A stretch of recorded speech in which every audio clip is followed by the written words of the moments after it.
இட்லி, தோசை, சப்பாத்திக்கு ஒரு அட்டகாசமான சோயா சங்க்ஸ் கிரேவி எப்படி பண்ணலாங்கிறத பார்க்கலாங்க. ஒரு கடாயில் ஆயில் ஊற்றி அதில் ஒரு கைப்பிடி நிறைய சின்ன வெங்காயம், 2 தக்காளி, 3 பச்சை மிளகாய் எல்லாத்தையும் நல்லா வதக்கி விட்டுட்டு அது ஆறுனதுக்கப்புறம் தனியாக கிரைண்ட் பண்ணி வச்சுக்கோங்க. இப்போ ஒரு மிக்சி ஜாரில் ஒரு அரை மூடி தேங்காய், ஒரு 6 கேஷ்யூ நட்டு, கொஞ்சம் கசகசா அதை தனியாக கிரைண்ட் பண்ணி வச்சுக்கோங்க. இப்போ ஒரு கடாயில் ஆயில் ஊற்றி அதில் கடுகு, சோம்பு, பட்டை, கிராம்பு, லவங்கம் எல்லாத்தையும் நல்லா பொரிய விட்டுட்டு அது கூட நம்ம கிரைண்ட் பண்ணி வச்சுருக்கிற வெங்காயம் தக்காளியை ஆட் பண்ணி நல்லா கிண்டி விட்டுருங்க.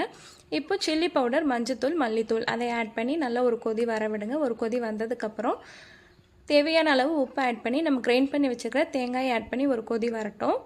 ஒரு கொதி வந்ததுக்கப்புறம் அது கூட ஒரே ஒரு ஏலக்காய் மட்டும் ஆட் பண்ணி சோயா சங்க்ஸையும் ஆட் பண்ணி அதை ஒரு கொதி விடுங்க. கடைசியாக இறக்கும் போது கஸ்தூரி மேத்தி போட்டு இறக்குனீங்க அப்படின்னா ஒரு அட்டகாசமான சோயா சங்க்ஸ் கிரேவி ரெடிங்க. நீங்கள் செஞ்சு பார்த்துட்டு எப்படி இருந்ததுன்னு எனக்கு கமெண்ட் பண்ணுங்கள். பை.